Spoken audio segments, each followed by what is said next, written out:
만약에 여러분이 살고 있는 집의 땅 밑에 각종 쓰레기들이 파묻혀 있었고 이 쓰레기로 인해 주변 토양이 오염됐다면 어떨 것 같습니까? 바로 부산 강서구 명지국제신도시 이야기입니다. 도대체 어떻게 된 일인지 부산나우가 취재했습니다.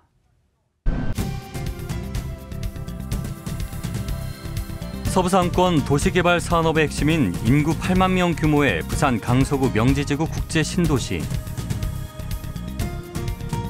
지난 2010년 5월부터 공사를 시작해 현재 이곳에는 대규모 아파트 단지가 들어섰는데요. 앞으로 주거단지를 비롯해 생태공원과 국제업무지역, 외국 교육기관이 들어설 예정입니다. 명지지구는 전체 조성공사가 지금 75% 공정을 보이고 있습니다. 그리고 올해 5월부터 아파트 입주가 시작되어서 지금 750가구가 입주를 했습니다. 그리고 계속해서 공원과 도로를 계속 건설하고 있습니다. 그래서 내년 말까지 완공할 계획으로 지금 공사 진행하고 있습니다. 사업 시행자인 한국토지주택공사 LH, 명지국제신도시를 인간과 환경이 공존하는 도시를 만들겠다고 밝혔습니다. LH는 1단계 완공을 내년 말로 내다보고 있는데요. 현재 공원과 상업 용지가 들어설 부지는 연약 지반 처리가 계획보다 늦어져 공사가 조금 지연되고 있는 상태입니다. 1단계 공사를 마무리하면 2017년부터는 국제업무시설과 의료기관, 호텔, 컨벤션 등의 2단계 공사가 진행될 예정입니다. LH는 주거 분야에서 최고 권위를 자랑하는 환경 주거문화 대상에서 공공부문 종합 대상을 받았고 공기업 실태조사에서 3년 연속 최우수 공기업으로 선정되기도 했습니다.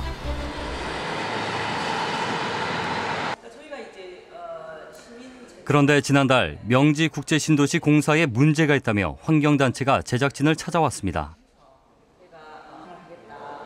그들은 2012년 명지국제신도시 공사 부지에 땅이 오염됐다는 한 제보자의 얘기를 듣고 직접 토양 오염 조사를 실시했습니다. 그 결과 카드뮴, 구리, 납, 아연 등 기준치 이상의 중금속이 검출됐음을 확인했습니다. 그런데 환경단체는 과거 이곳이 부산시 쓰레기 매립장으로 사용됐던 곳이라고 말하는데요. 뿐만 아니라 주거지와 공원이 들어설 곳에서도 불법으로 매립됐던 쓰레기가 발견됐다고 합니다. 저희가 2012년 8월이었던 것으로 기억되는데요. 시민 한 분이 제보를 주셨어요. 그 아주 넓은 부지에 지금 아파트 공사 예정돼 있는 곳인데 토양이 오염돼 있을 것이다 라는 제보였고 저희가 현장에 가서 오염되어 있는 것으로 추정되는 그걸 샘플링을 해서 실제 국가 공인기관인 토양 분석 하는 연구소에 의뢰를 했습니다. 그때는 실제로 카드뮴도 한 3배, 구리는 11배 이상 기준치를 초과하면서 토양이 오염돼 있었거든요. 그래서 저희가 강서구하고 LH 공사 측에다가 그래서 제대로 조사를 하고 처리할 것을, 정화를 할 것을 요청을 했습니다. 과거 이곳이 부산시 쓰레기 매립장이었다는 환경단체의 이야기. 더 정확한 얘기를 듣기 위해 인근 마을의 주민을 만났습니다. 당시 기억이 생생했는데요. 청소차들이 밤낮을 가리지 않고 줄지어 들어섰다고 합니다. 생활 쓰레기 같은 것도 있었고 어떤 때는 배 타이어 같은 것도 있었고 뭐 그때 당시에 어떤 걸 묻었는지 장안에 잡다하게 많이 묻었거든요. 명지국제신도시 서측은 1982년부터 약 3년 동안 부산시 비위생 매립장으로 사용되었습니다. 82년 당시에는 매립장의 관리 방식에 대한 규정이 없었기 때문에 쓰레기의 종류를 구분하지 않고 한데 섞어 매립했는데요. 때문에 생활 폐기물 외에도 산업 폐기물, 감염 폐기물까지 구분 없이 뒤섞여 있습니다. 그곳에선 심한 악취가 풍기기도 했습니다. LH는 이러한 쓰레기를 처리하기 위해 2013년 친환경 자원순환보건센터인 리사이클링 센터를 설치했는데요. 이곳에서는 선별기를 통해 쓰레기와 토양을 완벽하게 분리하는 작업을 하고 있습니다. 저희가 매립 쓰레기를 굴착을 합니다. 굴착을 해서 쓰레기를 건조를 한 6일 정도 하고요. 건조된 매립 쓰레기를 여기 보시는 이제 쓰레기 매립장에, 쓰레기 선별장에서 그 선별을 하게 됩니다. 쓰레기 선별을 하게 되면은 크게 3가지 종류로 저희가 선별을 하게 됩니다. 첫 번째가 이제 선별 토사 한 60% 정도 발생이 되고, 그다음에 가연성 폐기물, 가연성 쓰레기가 한 35% 정도 발생이 되고, 그다음에 기타 불연성 쓰레기, 불에 안 타는 불연성 쓰레기가 5% 정도 발생이 됩니다. 쓰레기가 매립돼 있던 토양을 파내 토양 속의 수분을 줄이기 위해 건조를 시킨 뒤 최대한으로 부피를 줄이고 선별기에 투입하는 방식입니다. 총 5번의 파쇄를 거치면 5cm 미만의 작은 크기가 되는데, 이렇게 분리된 가연성 쓰레기의 경우에는 화력 발전소에서 전기를 생산하는 데 쓰이는 고형 연료로 기업에 판매하고 있습니다. 이게 에너지를 쓰는 거지 않습니까? 에너지를 근데 과도하게 많이 들어가요. 이 선별 기술은 국내 최초로 폐기물 재활용 시설로 인허가를 받았는데요. 여기를 작년에 환경부에서 주관하는 녹색 인증 기술까지 받은 LH가 자랑하는 신기술입니다. 주관하는 그 녹색 기술 인증을 받았습니다. 녹색 기술 인증도 받고 그다음에 그런데 LH는 주거단지를 조성하던 중에 부산시 비위생 매립지 지역이 아닌 109에서 불법으로 묻힌 쓰레기를 발견했습니다. 이에 관할구청인 강서구청에 신고를 냈고 구청은 즉각 토양 정밀 조사를 실시했습니다. 조사 후 강서구청은 토양 정밀 조사 보고서를 만들었는데, 이 보고서는 토양 오염 개연성이 높은 지역 및 그 주변 지역에 대한 조사를 실시해 토양환경보존법에 따라 적합하게 오염 토양을 정화하는 데 그 목적을 두고 있습니다.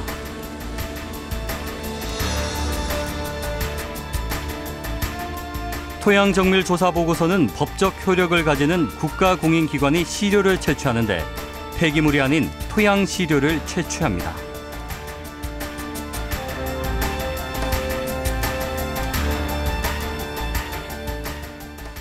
우리가 현장에 가보면은 사실은 한 군데서만 하면은 저희가 이 결과가 제대로 안 나올 가능성이 많지 않습니까? 그래서 대표성을 갖기 위해서 여러 지점에서 임의로 랜덤하게 시료를 채취해서 분석을 하게 됩니다. 그래서 가능한 한 그 결과가 그 지역의 오염성의 대표를 갖도록 그렇게 하고, 만약에 시료에 이물질이 섞여 있다면, 폐기물 같은 것들이 섞여 있다면 그것들은 분리하고 순수하게 토양 샘플만 채취해서 분석을 하게 되어 있습니다. 토양 정밀 조사 보고서의 결과를 보면 곳곳에서 기준치 이상의 오염물질이 검출됐음을 알 수 있는데요. 이 중 최고 농도 기준으로 구리는 5배, 아연은 9배, 유리오염은 3배가 초과됐습니다. 이에 따라 보고서는 토양환경보존법의 오염 토양 정화 규정에 준해 적법한 정화 조치를 해야 한다고 명시합니다. 조사 지역뿐만 아니라 1, 2, 309의 무려 10군데 지역에서 과거 불법으로 묻힌 쓰레기들이 발견되었습니다. 이 양은 당시 청소차 16만 대 달하는 80만 세제곱미터입니다. 이와 관련해 세 기관이 한자리에 모여 회의를 진행했는데요. 오염 토양을 정화하라는 강서구청의 명령에 LH는 공사 부지에서 나온 토양은 모두 건설 폐기물의 일종인 건설 폐토석이라고 주장했습니다. 그러자 부산 진해경제자유구역청은 중금속에 오염된 토양을 건설 폐토석으로 보고 폐기물로 반출을 허가했고, 이에 강서구청은 입장을 바꾸어 토양이 아닌 폐기물로 검증을 실시했습니다. 정화해야 할 토양을 건설 폐토석으로 처리하는 것이 과연 가능한 걸까요? 정밀 조사를 통해서 오염된 토양이 나오면은 그거는 건설 폐토석으로 분류를 해서 처리해야 되지 해서는 안 되고, 이건 토양환경보존법상으로 분류를 해서 정화를 반드시 해야 되는 그런 오염 토양이라고 봐야 될 것으로 보입니다. 그렇다면 건설 폐토석은 무엇일까? 건설 폐토석은 건설 폐기물과 혼합돼 발생되는 것 중 분리 선별된 흙, 모래, 자갈입니다. 여기서 말하는 건설 폐기물은 건축물의 해체나 신축 과정에서 발생하는 폐기물을 말합니다. 그런데 과연 과거 매립되던 쓰레기가 건설 폐기물일까? 건설 폐기물법상의 건설 폐기물은 지금 현재 공사를 시작할 당시의 그 발생하는 건설 현장에서 발생하는 그 폐기물을 적절하게 처리하기 위한 목적에서 제정된 것이지, 이 우리 본건에서와 같은 이런 지금 오염된 토양에 대해서 적용하기 위해서 그 건설 폐기물이라는 그런 용어를 사용하고 있지는 않습니다. 제작진은 LH를 찾았습니다. 그들은 무슨 근거로 건설 폐토석이라고 주장하는 걸까? 그 단순 매립, 그러니까 이제 60년대 이전 LH는 토양이 외부 요인에 의해 오염됐다면 오염된 토양이라고 봐야겠지만, 외부 요인이 아닌 매립된 쓰레기에 의해 오염됐다면 그것은 토양이 아닌 폐기물로 봐야 한다고 말합니다. 이 선별 토사 자체가 지금 이제 저희가 말하는 법률적 근거는 그냥 보기에는 토양이지만 이 매립 쓰레기에서 분리가 됐기 때문에 이거는 쓰레기다. 그러니까 얘 매립 폐기물에서 분리가 됐기 때문에 이건 폐기물이지 이게 다른 것으로 변환이 될 수가 없다라는 입장인 거고, 이 부분이 저희가 이제 법에서 말한 논리나 이런 것들을 전부 다 검토로 환경부하고 또 지도회의도 받으면서 최종 이게 폐기물 관리법으로 따라가야 되는구나라고 판명이 됐어요. LH는 환경부 회신에 따라 건설 폐기물의 처리 및 재활용 관련 업무 처리 지침을 적용해 건설 폐토석으로 처리했다고 합니다. 환경부의 회신까지 받았으니 건설 폐토석으로 처리하는 것에 대해 아무런 문제가 없다는 LH. 그런데 환경부는 왜 건설 폐토석이라고 정의를 내렸을까?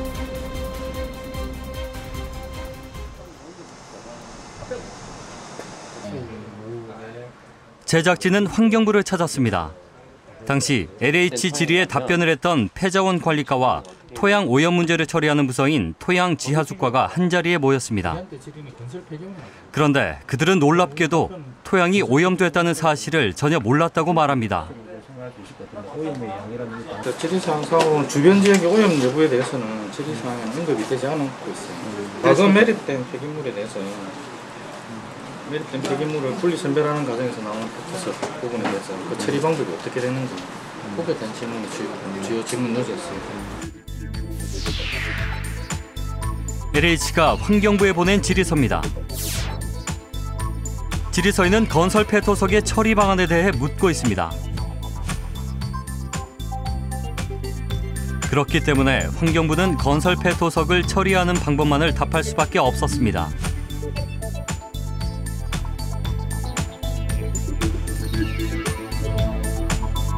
LH는 토양 정밀 조사 보고서에서 이미 토양이 오염됐다는 사실을 확인했음에도 오염됐다는 사실을 밝히지 않았습니다. 종합적인 사항으로 물어봤다면은 저희들도 내부적으로 좀 심도 있게 검토를 했어야 되겠죠. 그런 부분에 대해서 이런 사항이 있다. 그 저희 폐자원 관리과 혼자서 처리해야 될 부분이 아닌 것 같고 토양과랑 협조를 해서 같이 처리를 했어야 되죠.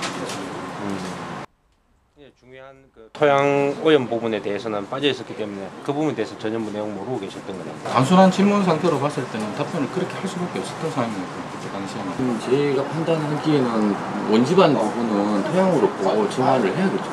폐기물층을 도려내서 그 부분 폐기물 처리하더라도 남아있는 원집안 부분은 전부 그 토양 오염 조사를 해서 오염이 있다면 정화를 해야 맞지 않을까. 토양환경보존법에 따르면 오염 토양에 따라 정화 명령을 내릴 수 있는 권한은 관할구청에 있습니다. 그런데 관할구청은 오염됐다는 사실을 알고 있음에도 왜 정화 명령을 내리지 않은 걸까요? 제작진은 관할구청인 강서구청을 찾아 그 이유를 들어봤습니다. 당초에는 그 표층이 토양이 오염된 줄 알고 파보니까 조사를 해보니까 전부 다 그 불법 매립 그 폐기물이 나왔습니다. 그래서 토양환경보존법으로 사업 활동에 일어나서 토양 오염된 게 아니고 폐기물 불법 매립으로 그 오염토가 오염됐다 판단돼서 환경부 유권 해석 결과 저는 폐기물로 처리하는 게 적법하다 해서 그 토양 오염 명령 내리지 못했습니다. 그 누가 한 겁니까 이거? 이 질문. 환경부. 강국청 직접 하신 겁니까? 아닙니다. LH에서.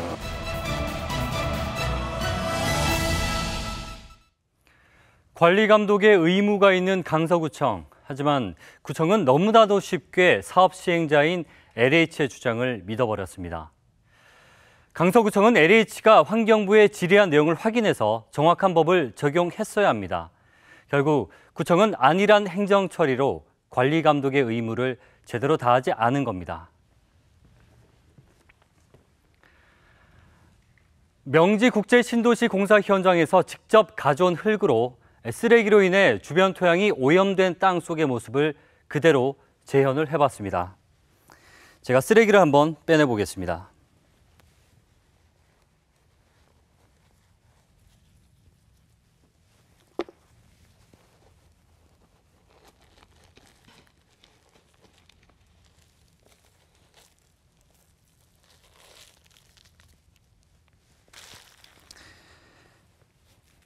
자, 제가 쓰레기를 빼냈는데요.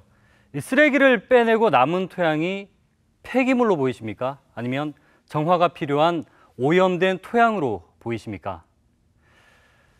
제 눈에는 정화가 필요한 오염된 토양으로 보입니다.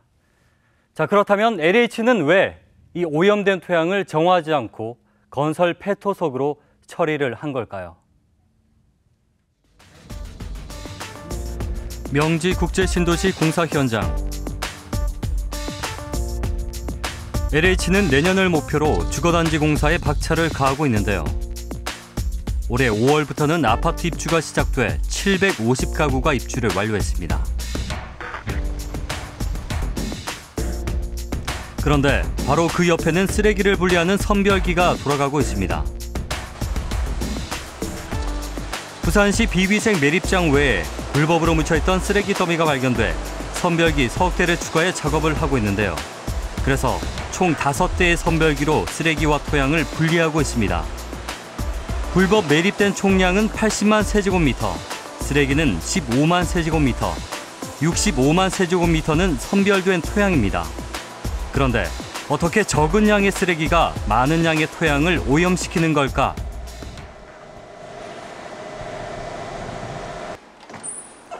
제작진은 토양 분야 전문가의 의견을 듣기 위해 한국지하수토양환경학회 부회장인 박재우 교수를 만났습니다.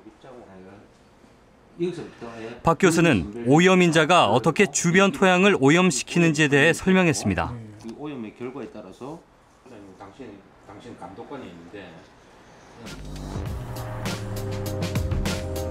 유해물질을 포함하고 있는 쓰레기와 토양이 뒤엉켜 있다면 비가 오는 경우 빗물이 토양 속으로 스며들고 이 빗물은 원지반 아랫부분을 오염시킵니다. 지하수면은 서서히 올라가게 되는데 유동성이 강한 지하수로 인해 매립된 쓰레기들이 상하 좌우로 움직입니다. 이때 토양 오염이 확산되는 겁니다. 이렇게 오염된 토양은 어떻게 처리해야 할까? 쓰레기가 매립돼 있다면은 쓰레기에 함유되어 있던 여러 가지 오염 물질들이 침출수나 아니면 공기 중으로 이동을 해서 주변 토양을 오염시킬 수 있습니다. 근데 그런 오염 물질이 주변 토양을 옮겼다면은 그것은 토양을 오염시킨 거기 때문에 오염된 토양으로 봐야 되죠. 폐기물은 그 자체로 오염원으로 수 있고 그 주변이 오염됐다면은 그 주변은 토양입니다. 따라서 법적으로 이 관리 대상이 달라지는 거죠. 폐기물은 폐기물관리법에 따라 가지고 관리하면 되는 것이고 오염된 토양은 토양환경보존법에 적용을 받는 것이 맞다고 생각됩니다. 그렇다면 토양 정화는 어떤 방법으로 하는 걸까? 제작진은 현재 오염된 토양을 정화하고 있는 현장을 찾았습니다. 명지국제신도시와 마찬가지로 구리, 아연, 유류 오염으로 토양이 오염됐는데요. 이곳에선 토양 세척법을 통해 토양을 정화하고 있습니다. 토양 세척법은 토양을 기계에 투입하고 선별 후 물이나 화학약품으로 세척한 뒤 마지막으로 한 번 더 세척하는 방법입니다. 토양의 중금속들을 탈착을 시켰으면 이 토양은 산성이 되기 때문에 그 NaOH 가상수소 같은 걸로 중화를 시킵니다. 그래서 토양은 다시 pH 7로 맞춰서 탈수를 통해서 그 최종 처리가 되고요. 토양 세척법은 다른 토양 정화 방법에 비해 가장 효과적으로 단기간에 토양을 정화할 수 있어 대부분의 중금속 오염 토양을 정화하는 방법으로 사용되고 있습니다.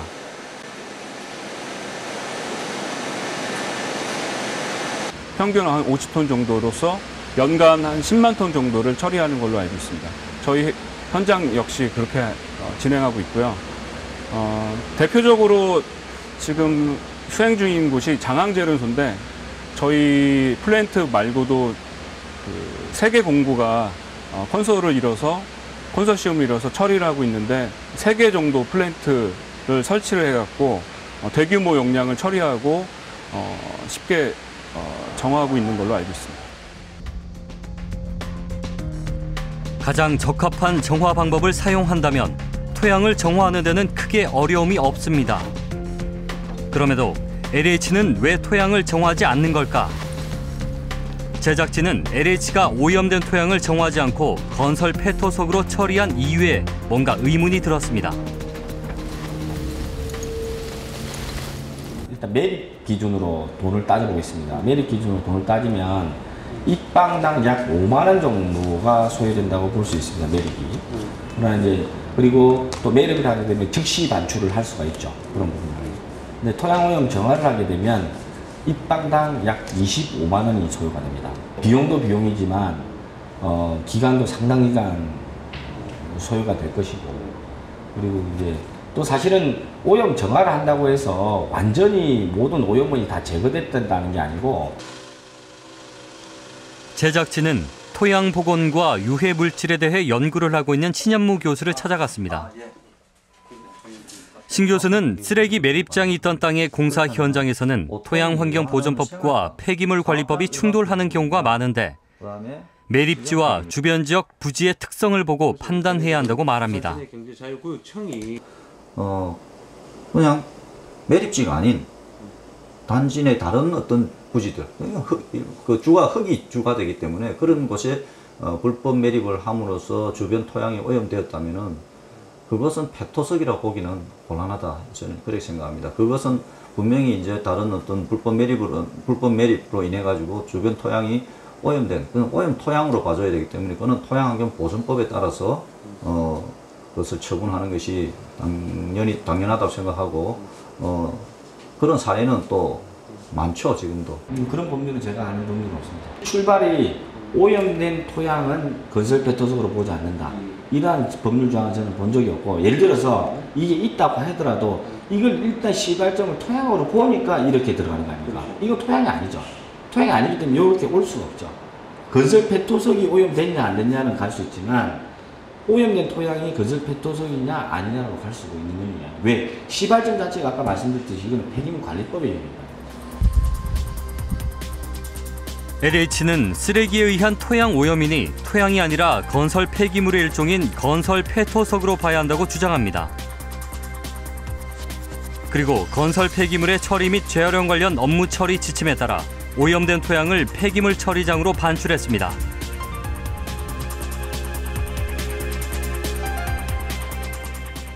폐기물이냐 토양이냐 하는 이제 개념 정립이 아직 현장에서도 논란이 많을 것 같고 법적으로 유권 해석을 법적으로 명확히 하기도 힘든 것 같아요. 제가 지금 현 시점에서 봤을 때는. 그랬을 경우에는 이제 법의 취지에 부합하도록 폐기물 같은 경우에는 폐기물을 이제 가능한 재활용하고 안정적으로 처리하는 목적하고 토양 같은 경우에는 이제 원 상태에 있는 토양을 최대한 보존하려는 목적하고 그 중에 가장 안 맞는 걸 갖다가 현장 여건에 따라 선택하는 게 가장 좋은 방법이지 않을까. 오염된 토양을 원래 깨끗했던 상태로 다시 돌려놓자는 것이 바로 토양환경보전법의 취지인데요. 이 취지대로 토양 정화를 위해 노력한 사례는 많습니다. 지난 1991년 부산시는 옛 정비창 주둔지를 매입한 뒤 대규모 금융단지를 조성하려다 1998년 공사 도중 유류 오염에 의해 오염된 토양이 발견돼 공사가 중단됐습니다. 이에 국방부는 122억 원을 들여 약 3년에 걸쳐 토양 정화에 나섰고 2003년 토양 정화를 마쳤는데요. 토양 정화의 본보기가 되는 사례입니다. 토양오염 복원 사업이 이루어진 금융단지 같은 경우에도 물론 토양이 오염되었지만은 그 불착하는 과정에서 폐기물도 나오거든요. 폐기물 나온다고 해서 그것을 갖다 우리가 그러면 이것을 갖다가 페토속으로 봐줬느냐? 그건 아니죠. 폐기물을 오히려 분리한 거지. 폐기물을 분리해서 폐기물을 따로 폐기물 처리 절차에 따라 처리한 것이고 나머지는 토양 정화를 했거든요. 그렇다면 지금 여기 다른 부지들 폐기물 매립지를 제외한 다른 부지에서 발견된 여러 가지 폐기물로 인해서 주변 토양이 오염이 되었다면은 그것은 제 생각에는 분명히 이거는 토양 오염이라고 봐주고 토양환경보존법에 따라서 정화를 하는 것이 타당하다고 생각합니다. 이미 건설 페토속으로 기처리된 흙이라 하더라도 만약 지금 현재의 시점에서 아직 토양으로서의 가치가 남아 있다면 그 해당 관리감독청에서는 정화 조치할 것을 명해야 할 것입니다. 만약 이러한 관리감독청의 명령에도 불구하고 그 정화 책임자가 이러한 명령의 불이행 시에는 징역형까지도 처해질 수 있습니다. 제작진은 LH가 오염된 토양을 건설 폐기물로 처리하는 과정이 석연찮다고 생각하지만 LH는 모든 행정 절차를 준수했다고 말합니다. 명지 국제신도시 개발 사업, 부산 나오는 앞으로 이 공사가 어떻게 진행되는지 계속해서 지켜보겠습니다.